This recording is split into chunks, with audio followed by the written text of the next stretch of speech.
The world you thought you knew is nothing but a theater, a carefully staged illusion where the rules you were taught to obey were designed not for your freedom, but for your control.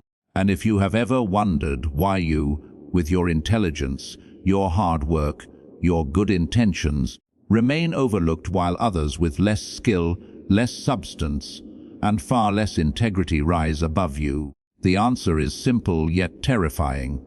Because they understand something you do not. They understand that life is not fair, that power is not distributed by merit, and that human nature bends not toward justice, but toward dominance, manipulation, and perception.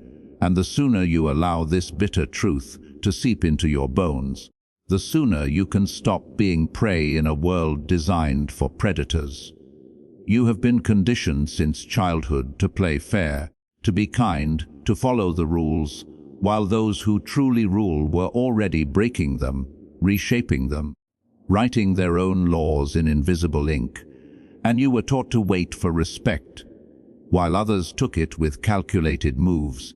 You were told to speak the truth, while others mastered the art of deception. You were told to be patient, while others seized opportunities the moment hesitation slowed their rivals. And all the while, you believed fairness was real, as if life were a schoolyard game supervised by a teacher ensuring everyone played nice. But fairness is a phantom, a carefully planted lie whispered into your mind, so you would remain compliant while the ruthless learned the only rules that matter: psychological dominance, perception control, emotional discipline, and decisive action. This is the hidden language of power, and 5 centuries ago, a man named Niccolo Machiavelli wrote down its grammar, not as theory, not as fantasy, but as survival strategy forged in an age of betrayal, assassinations, and shifting loyalties. And though centuries have passed, the principles remain unchanged, for human nature has not evolved into something nobler. It is the same beast clothed in modern fashion, still driven by fear, desire, envy, and ambition. You have seen this beast already, even if you refuse to name it. You saw it when a confident fool was promoted above you, when a manipulator built influence while you stayed invisible, when a charismatic deceiver gathered followers while honest men were ignored. And perhaps you comforted yourself by believing merit would one day win, that virtue would one day shine. But how many years have you wasted waiting for the world to notice what it has never valued? Intelligence without influence is invisible. Goodness without presence is weakness. Skill without perception management is irrelevance. This is the brutal truth Machiavelli exposed, and once you see it, you cannot unsee it. Once you understand it, you cannot return to naivety. From this moment forward, you must choose remain the victim of forces you refuse to understand, or become something far more dangerous, someone who understands the matrix of human psychology and begins to bend it in their favor. Do not mistake ruthlessness for cruelty. Cruelty is emotional, chaotic, sloppy. Ruthlessness is precise, disciplined, controlled. It is the art of removing hesitation, of silencing emotional noise, of making choices from strategy instead of impulse. To be ruthless is to act not from rage, but from clarity, to see the chessboard while others are distracted by checkers. And it begins with a shift so small you may overlook it, yet so massive it will transform your life. You must abandon the illusion of fairness. You must stop expecting reciprocity. You must cease believing that good intentions will shield you. Because every time you wait for fairness, someone else takes what you wanted. Every time you play by imaginary rules, others rewrite them. Every time you expect kindness, someone sharper exploits your predictability. Machiavelli observed long ago that men should either be treated generously or destroyed, for they will seek revenge for slight injuries, but cannot retaliate against decisive ones. Understand what this means. Half measures breed enemies, full dominance breeds compliance. Weak resistance invites retaliation. Overwhelming presence eliminates it. And this is why your life has been marked by frustration. You pushed back just enough to irritate. Never enough to establish authority. You reasoned with people who understood only dominance. You tried to be fair with those who saw fairness as an opportunity to exploit you. Your boundaries were soft, your tone conciliatory, your hope eternal, and so you became predictable, and in human psychology, predictability is vulnerability. Now listen carefully, for this will be the first step in your liberation. You must become unpredictable, formidable, and deliberate. When you are disrespected, you do not explain, you do not beg, you do not argue, you demonstrate. Through your presence, your silence, your calculated response, you impose consequences so sharp they carve themselves into memory. You do not teach others how to treat you by words, you teach them by the cost they pay when they cross you. This is not cruelty. This is survival. This is not immorality. This is the hidden morality of power to reward strength with access and punish weakness with exclusion. And those who grasp this begin to sense a strange transformation. The world, once unfair and hostile, begins to shift, not because it has changed, but because you have. You will notice it first in small ways, a hesitation in someone's voice when they speak to you, a new respect in the way they phrase their requests, a subtle fear when they realize you are no longer the person they could manipulate with guilt or charm. You will begin to see the invisible strings of power hanging over every interaction, strings that others tug without you realizing, strings that move emotions, reputations, and decisions, and once you see them, you can take hold of them. And when you take hold of them, the world itself bends. Yet do not believe this path is easy.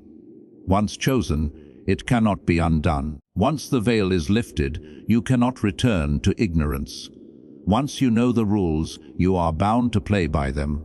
For if you refuse, others will use them against you. You must walk with emotional discipline, so cold that others' attempts to provoke you freeze in the air. You must reject the trap of likability, for it is far better to be respected than liked, far safer to be formidable than agreeable. The nice are predictable, safe, pliable. The dominant are dangerous, unpredictable, unyielding. People pleasers explain themselves. The powerful let their decisions stand. People pleasers hope to be included. The powerful make others hope for their inclusion. And here is the final truth, for now silence is your greatest weapon. Real power does not announce itself. Real dominance is felt, not spoken. The most dangerous men do not brag of their ruthlessness. They calculate in silence, and when they act, the world trembles. Learn this, embody this, and you will no longer be just another face in the crowd. You will become a presence that cannot be ignored, a force that cannot be dismissed, and in the theater of human psychology, you will no longer play the victim. You will become the director of the stage itself. You believe people seek truth, but in reality they crave comfort. They chase illusions that make them feel secure, and this weakness is your opportunity. For the one who controls perception controls reality itself. And if you learn to cloak yourself not in honesty, but in usefulness, not in transparency, but in projection, you will discover that truth is rarely demanded. What is demanded is the appearance of certainty, the illusion of strength, the mask of authority. And this is why the ruthless rise where the honest stumble, because the crowd does not follow what is true. They follow what is convincing, and Machiavelli knew this when he wrote that it is better to appear virtuous than to be virtuous. For men judge more by the eye than by the hand, and all men have eyes, but few have the ability to see deeply, which means the mask you wear will often matter more than the soul beneath it. Understand this, and you unlock a terrifying power, the ability to craft the perception others need to believe, to become what they expect to follow, while hiding the reality of what you are. And you will find that the world does not resist this. In fact, it welcomes it. Because most people do not want complexity, they want clarity, even if that clarity is a lie. And when you give it to them, they reward you with loyalty, obedience, even admiration, never realizing they are kneeling before a mask. Think of the leaders you have seen rise. Did they rise by being the most moral, the most skilled, the most deserving? No. They rose because they mastered the performance of confidence. They projected inevitability. They made others feel safer aligning with them than resisting them. This is the hidden alchemy of power, not to be what is strongest, but to appear as if resistance is futile. And when you realize this, you stop wasting your life waiting for recognition. You stop thinking effort alone will carry you.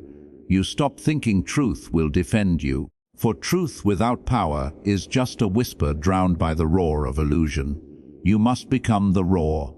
And yet, to roar convincingly, you must master silence, for power is built not by constant noise, but by careful timing, by the pause that unsettles, by the refusal to over-explain, by the presence that demands others fill the silence with their own insecurity. Watch how the weak explain themselves endlessly, offering reasons, apologies, clarifications, each word draining their authority, each word signaling desperation.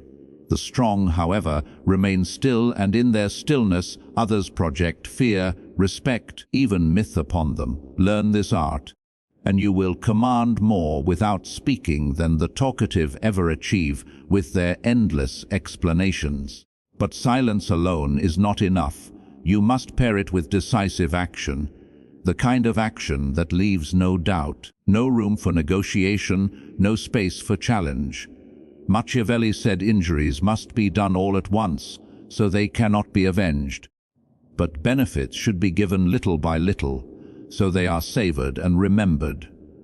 This is the blueprint of psychological warfare. When you strike with finality, no hesitation, no mercy, no possibility of reversal. But when you give in fragments, making others return again and again to your hand, each time binding themselves deeper to your presence, until their dependence becomes invisible even to themselves. This is how rulers are made, not by chance, but by strategy.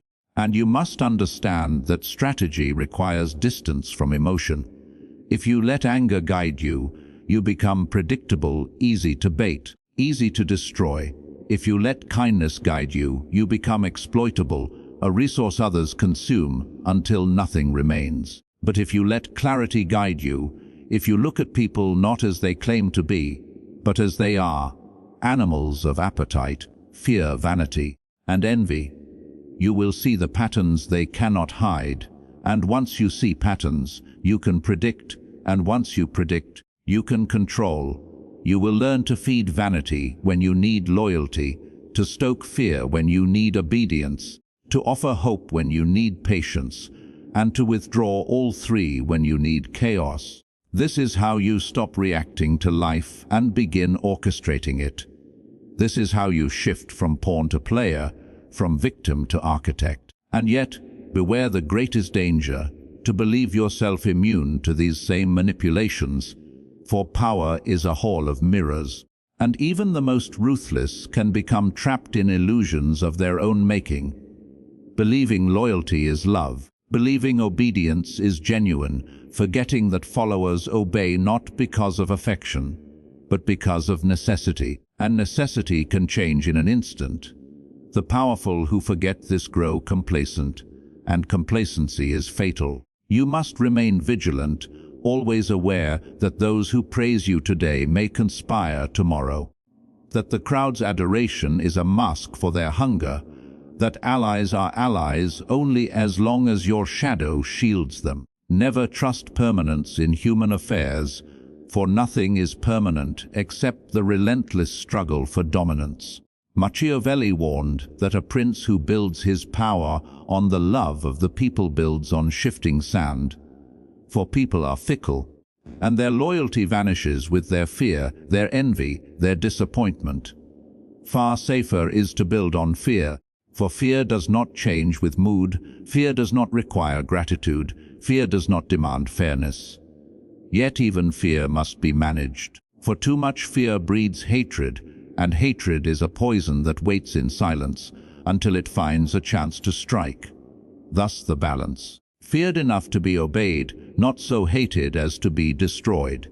This balance is the razor's edge upon which all true power rests, and the one who masters it walks where others dare not tread. And when you begin to embody this, when you no longer wait for fairness, when you no longer beg for recognition, when you no longer chase love, you will notice something strange. People who once ignored you will start watching you. People who once dismissed you will speak your name with unease. People who once dominated you will hesitate, uncertain if the game has changed. And indeed it has.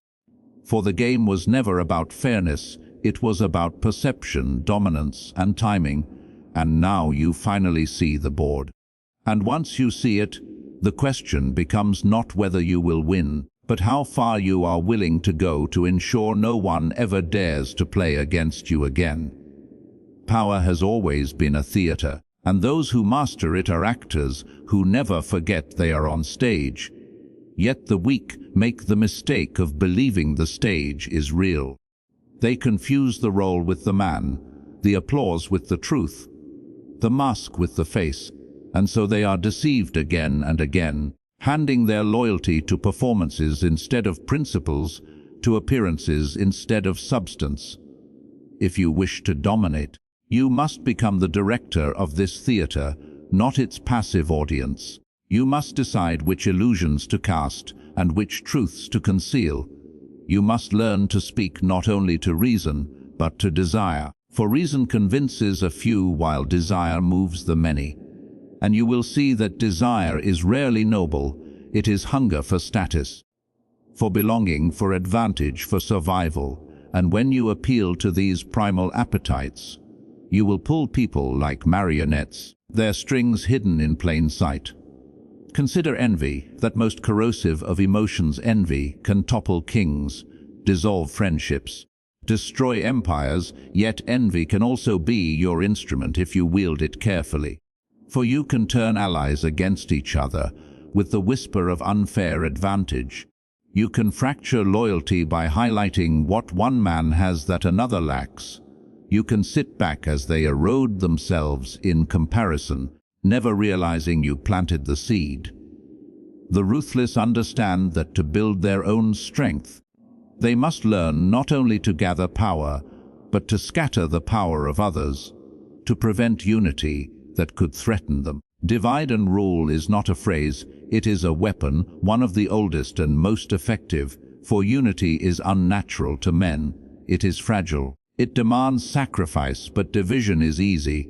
It requires only a spark of suspicion, a hint of favoritism, a carefully timed rumor. Spread it and watch cohesion dissolve, leaving you as the only stable center to which all must cling. And when you offer that stability, when you present yourself as the one fixed star in their chaos, their fear becomes loyalty, their envy becomes obedience, and you are enthroned not by force, but by their own desperate need for order.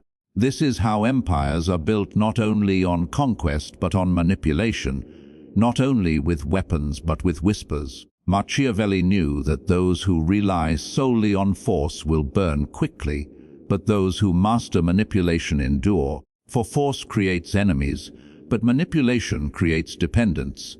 Learn this, and you will outlast those who rely only on blunt strength. But manipulation requires patience, the kind of patience most cannot bear, for people want results immediately. They wish to see their enemy destroyed today, their rival humiliated at once. But the spider knows better. The spider does not rush. It weaves, strand by strand, until the web is invisible and inevitable. Until the prey walks into the trap believing it chose the path itself. This is how you must think if you wish to rise beyond mediocrity, not in moments but in seasons, not in impulses but in patterns. Consider how a ruler consolidates power, not by declaring himself supreme in a single day, but by stripping power from rivals piece by piece, giving small favors to the right allies, offering calculated humiliations to the right enemies, creating a rhythm in which everyone else adjusts to his dominance without realizing when it became total. The art of domination is incremental, but the moment of revelation is sudden. One day they look up and realize they have been conquered not by war, but by inevitability. And yet even inevitability must be staged, for people believe not in truth, but in story, and the story you tell becomes the reality they obey. Learn to frame every act of your power as destiny, as justice, as necessity, and they will accept even cruelty as the natural order, even ruthlessness as wisdom.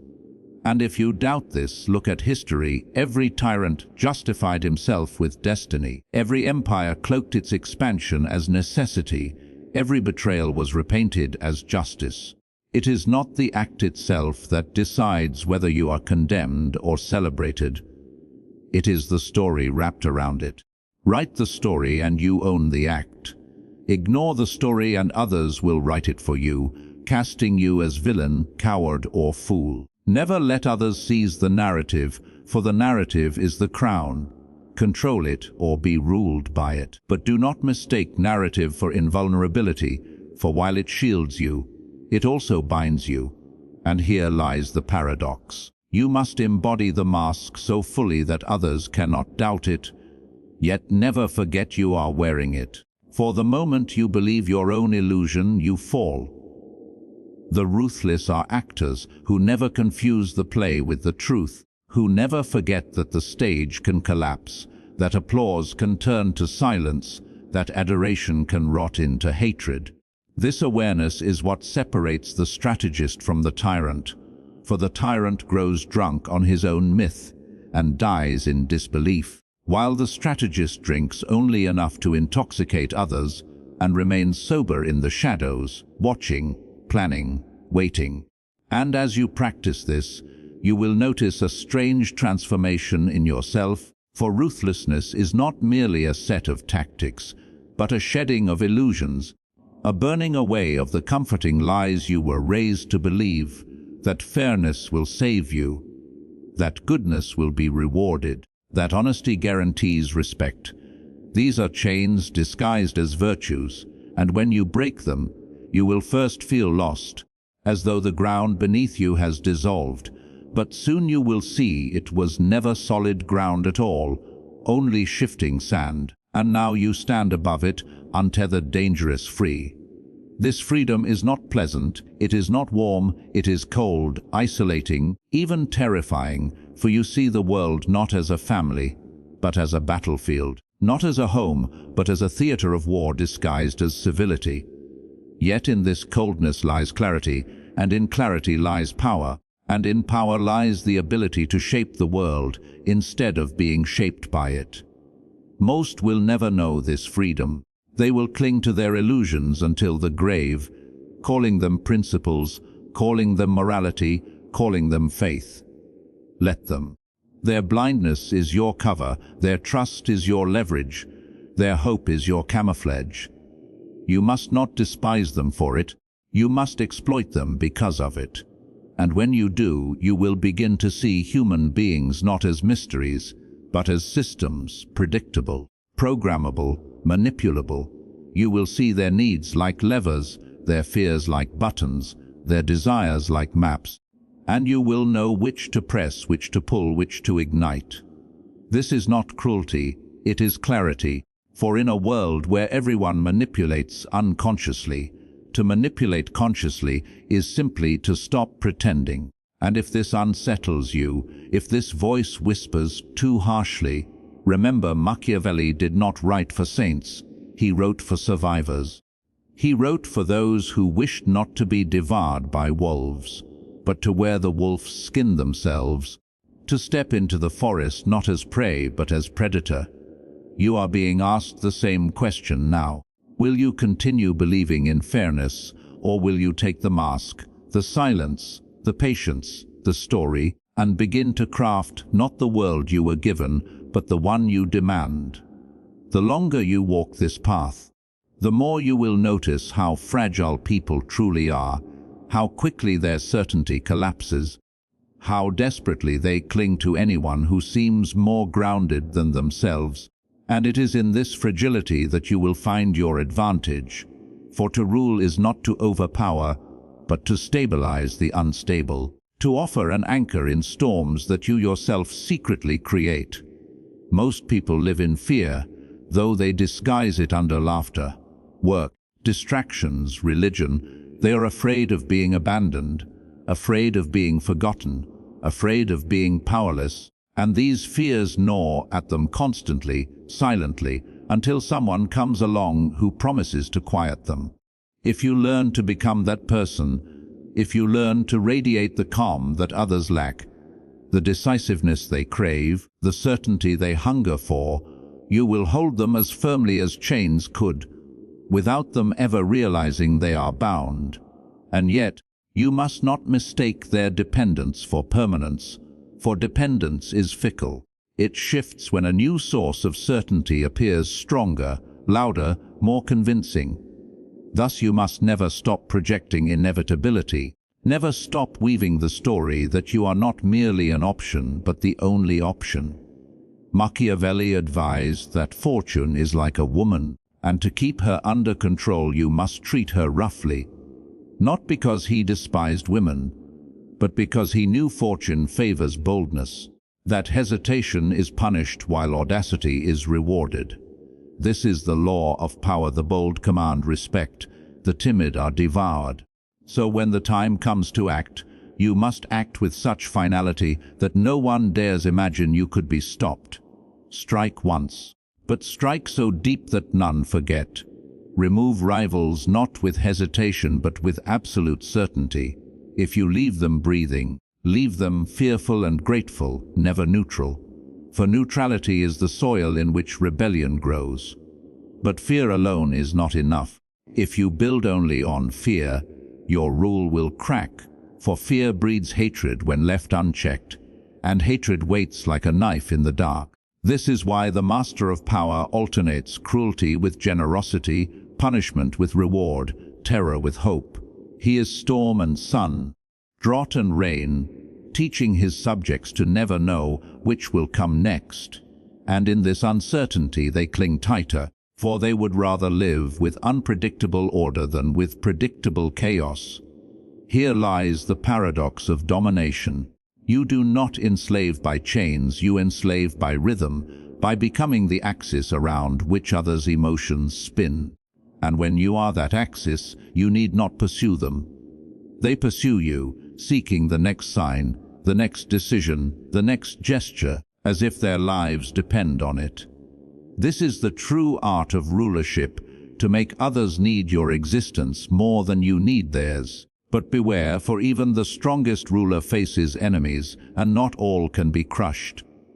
Some must be seduced, some must be bought, some must be redirected.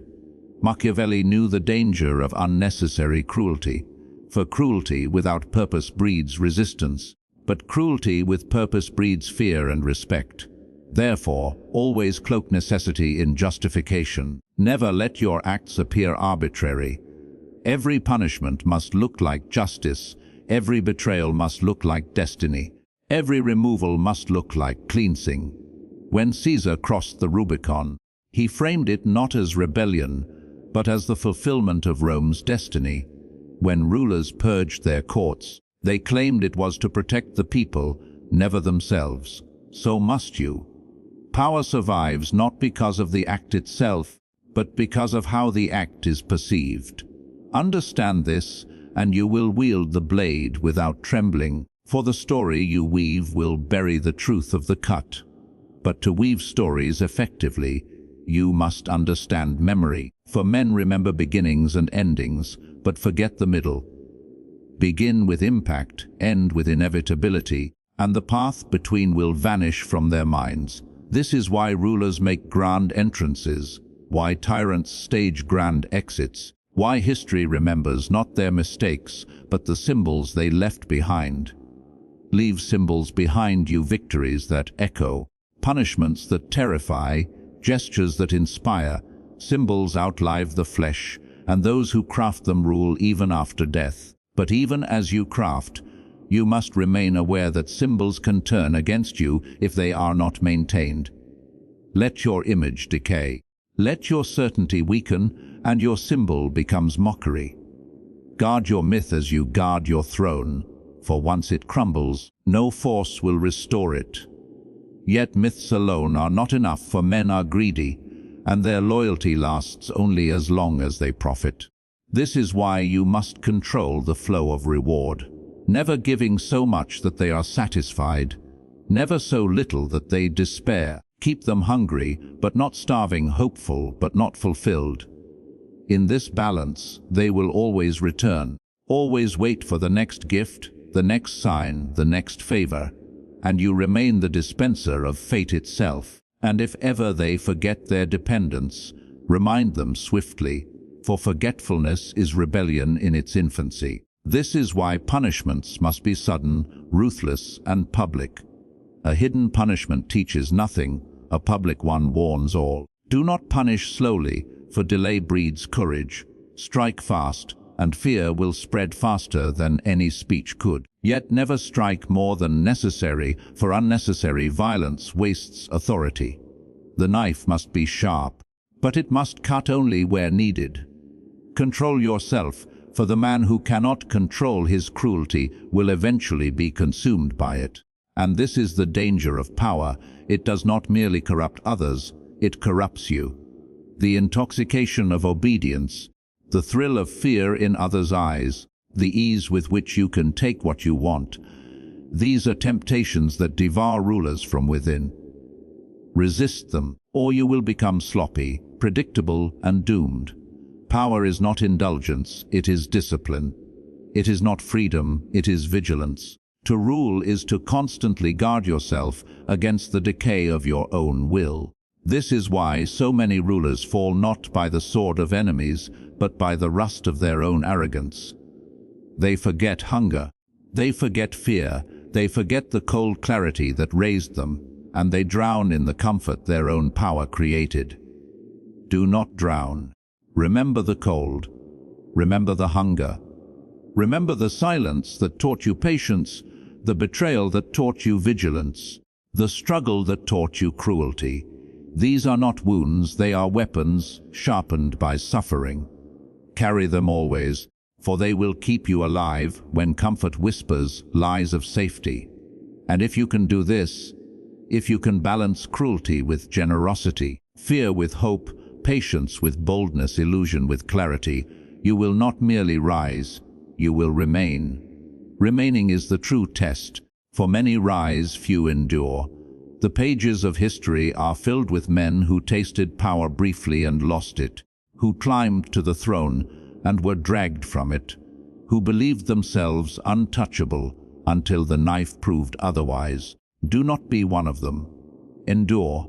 To endure is to understand that every throne sits on shifting ground, that every empire is built not on stone, but on the fragile minds of men, and those minds must be guarded, shaped, and sometimes broken to maintain control. You must see the psychology of the crowd as clearly as you see the blade of a knife, for it is the crowd that will either elevate you or bury you.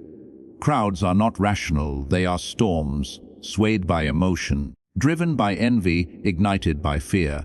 A single rumor can move thousands, a single symbol can change generations, and a single betrayal can undo decades of loyalty. Thus, the master of power does not trust the crowd, but manipulates it, feeding it when necessary, silencing it when dangerous, distracting it when restless. Bread and circuses, Machiavelli's successors would later call it. Give them enough pleasure to dull their hunger, enough spectacle to divert their anger, and they will remain docile while you tighten your grip. But remember, pleasure alone cannot enslave. Fear must always stand in the shadows, reminding them that rebellion has a cost too high to bear. This balance is delicate, but it is the foundation of endurance. And yet, to manipulate the crowd, you must also understand the individual, for the crowd is nothing but individuals amplified, and individuals are far easier to control. Study them. Watch how vanity makes them predictable, how greed blinds them, how insecurity makes them pliable.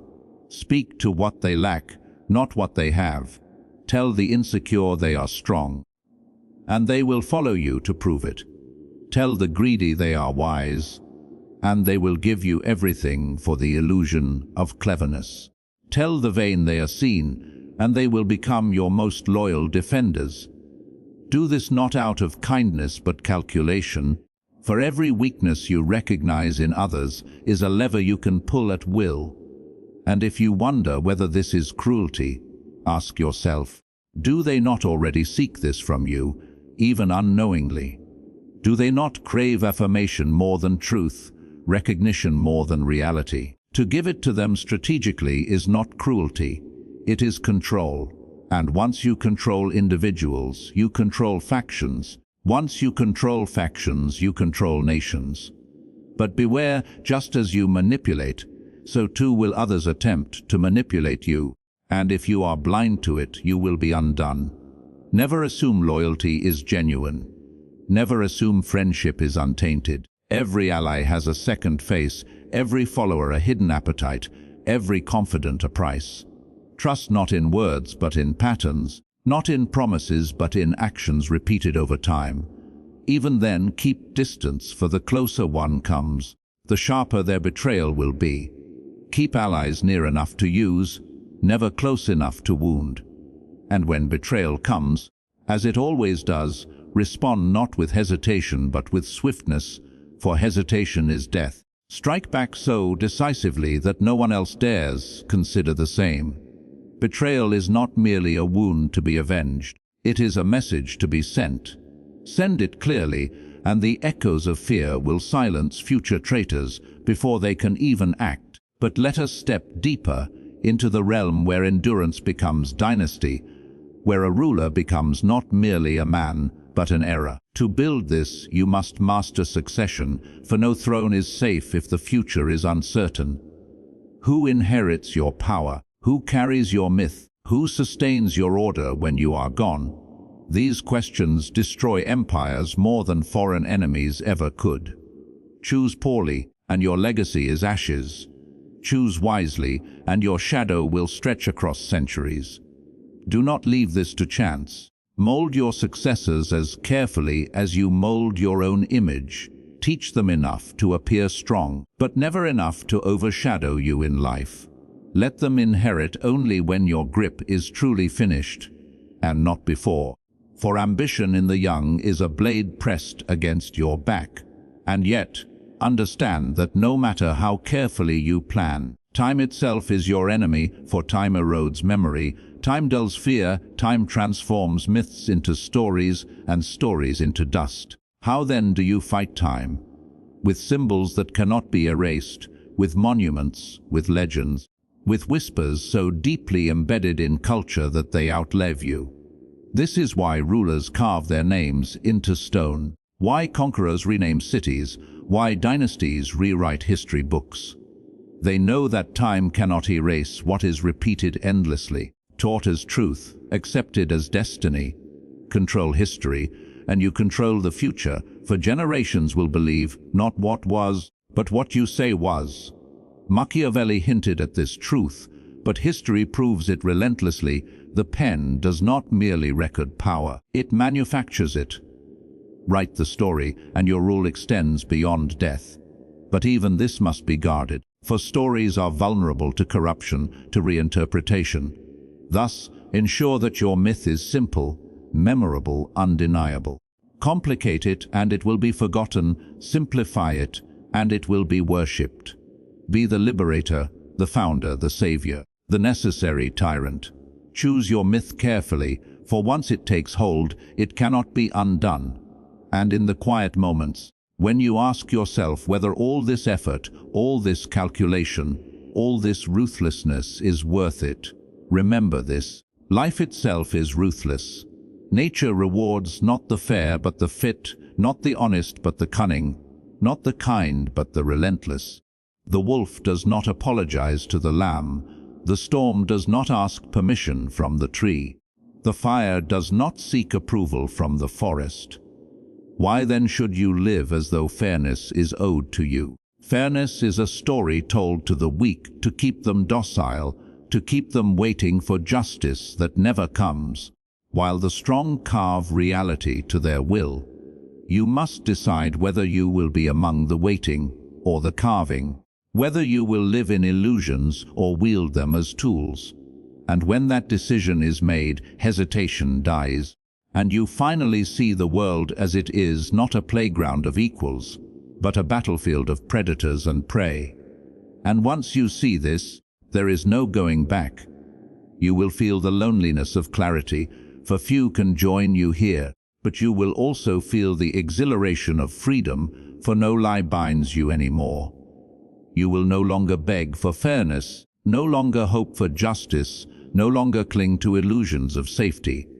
You will take what you can, hold what you must, and rule as long as your vigilance endures. This is not cruelty, this is survival. This is not wickedness, this is reality. And those who cannot face it will forever be ruled by those who can. Power is not sustained by possession alone, but by constant motion. For the moment you grow still, you become a target.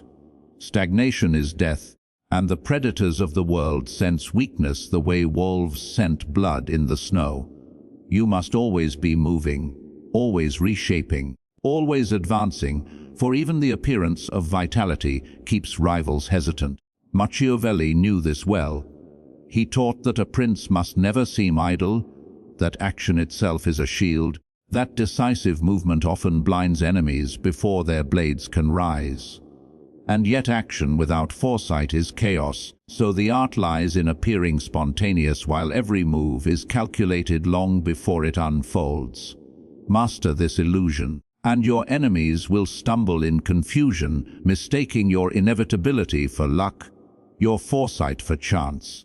They will waste time wondering how fortune favors you while you tighten your grip around their throats. But fortune favors no one. Fortune is seized, bent, and chained by those ruthless enough to wrestle it into submission. The world belongs not to the patient, but to the audacious, not to those who wait, but to those who strike while others hesitate.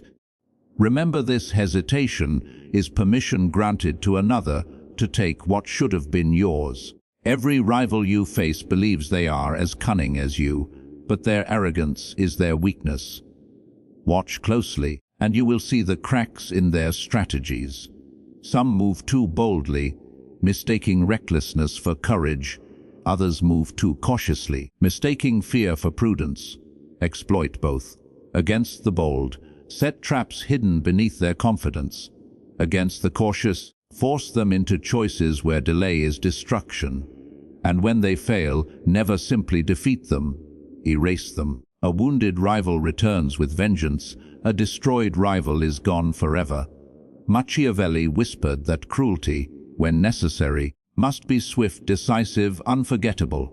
Do not cut with 1,000 small wounds, for small wounds invite recovery. Instead, sever the head and let the body collapse. A single ruthless act, carried out without hesitation, creates more security than endless half measures of mercy. Mercy invites memory of weakness. Ruthlessness engraves fear that lingers beyond your presence. But power is not only the art of destruction. It is the art of construction, of shaping systems so that even in your absence, your will lingers.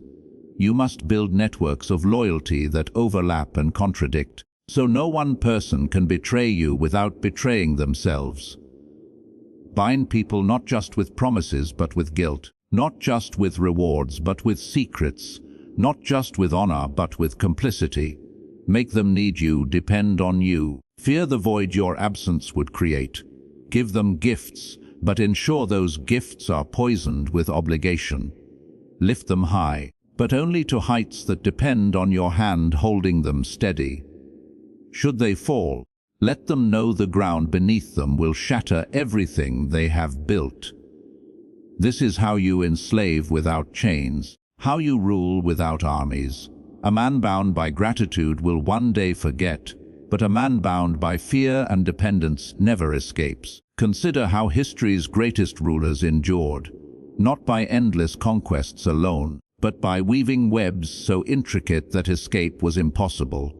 Think of the empires that lasted centuries. Their rulers understood that to endure, you must infiltrate the very soul of your subjects. Religion, culture, tradition, these are not accidents of power, they are tools. To rule a man's body, command his labor; to rule a man's mind, command his beliefs, shape his stories, his myths, his identity, and he will defend your rule as though it were his own salvation. This is why wise rulers entwine themselves with gods, with destiny, with inevitability. If you appear as merely a man, you can be replaced. But if you appear as fate itself, rebellion becomes not treason but blasphemy. Machiavelli himself warned that it is safer to be feared than loved. But the highest mastery is to be inevitable, to be seen not as a choice but as a law of nature. Yet inevitability is not granted. It must be manufactured with relentless vigilance. The myths must be fed with ritual, the culture guarded with fire, the narrative repeated until no one remembers where truth ends and illusion begins. For what is truth in the hands of power but a weapon sharpened or dulled as needed? If history records your cruelty as necessity, then cruelty becomes virtue. If memory frames your enemies as traitors, then their destruction becomes justice. This is how tyrants become liberators in the eyes of those they rule, by seizing control of the mirror through which society sees itself. Control perception, and you control reality. Control reality, and you become untouchable. And yet, even as you weave this tapestry, you must never forget the most dangerous enemy of all, not rivals, not conspiracies, not foreign powers, but time itself. Time erodes myths, dissolves fear, reshapes loyalty. What one generation accepts as truth, the next may question. What one people honor as destiny, the next may dismiss as story. Thus you must plan not merely for today, not merely for your lifetime, but for eternity. Create structures that survive beyond you, institutions that carry your shadow into centuries. Rewrite laws, engrave monuments, indoctrinate children, embed your name into every ritual, every oath, every story. Let no man eat, marry, or worship without being reminded of you. This is how you become immortal, not in flesh, but in memory. But do not be fooled. Immortality is not eternal life, it is eternal relevance. Even gods die when their names are no longer spoken, and so must you ensure your name is never silenced. Still, you must not let immortality distract from vigilance in the present. For power is not lost in centuries, it is lost in moments. A careless word, a moment of trust, a lapse in fear, and the throne shatters. Thus, rule as though every day were your last, as though every shadow hid a blade, as though every smile concealed betrayal. This paranoia is not madness, it is survival. The weak call it cruelty, the naive call it loneliness, but the wise know it as clarity. For the higher you rise, the colder the air becomes, and the fewer hands there are to catch you should you fall. Trust not in their hands. Trust only in your own vigilance, your own cunning, your own ruthlessness. That is the shield that endures when loyalty withers, when love fades, when fortune shifts. And so, as the centuries echo with the names of rulers who carved their legacies in fear and fire, the truth stands unchanged. The world is not ruled by those who waited for fairness, but by those who abandoned fairness altogether. The lamb who waits for justice is devoured by wolves. The wolf who takes without apology becomes legend. This is not morality. This is not philosophy. This is law, older than civilization, older than kingdoms, older than gods. It is the law written in the marrow of existence. The strong carve, the weak obey. To see it is to awaken. To use it is to ascend. To master it is to endure beyond the reach of time itself. Do not be deceived by the surface calm of the world, for beneath it roils an ocean of hidden wars. Every smile conceals a calculation, every handshake a test of strength, every alliance a blade waiting for its chance to pierce. To live without understanding this is to walk blindfolded among assassins, mistaking daggers for flowers. The masses crave illusions of peace, but those who rise know peace is only the silence between battles, a silence to be exploited, not trusted. When all seems calm, sharpen your weapons, strengthen your defenses, plant seeds of doubt in your rivals' minds. For in times of calm men grow lazy, but you must remain awake. It is in stillness that kingdoms rot, in quiet that conspiracies form, in comfort that empires decay. If you are to survive, let no moment of stillness soften you. Let the world call you paranoid, ruthless, merciless, it matters not. Better to be feared for vigilance than pitied for negligence. And know this: betrayal is not an exception, it is the rule. The hand that feeds will one day bite, the tongue that flatters will one day curse, the ally that swears loyalty will one day measure your throne. You must expect betrayal not as a possibility, but as a certainty. Those who serve you today are plotting against you tomorrow, for ambition burns in every heart, and fear alone cannot extinguish it forever. The answer is not blind trust, nor endless suspicion, but control. Control of desires, control of weaknesses, control of consequences. Give them enough to taste ambition, but never enough to act upon it without your permission.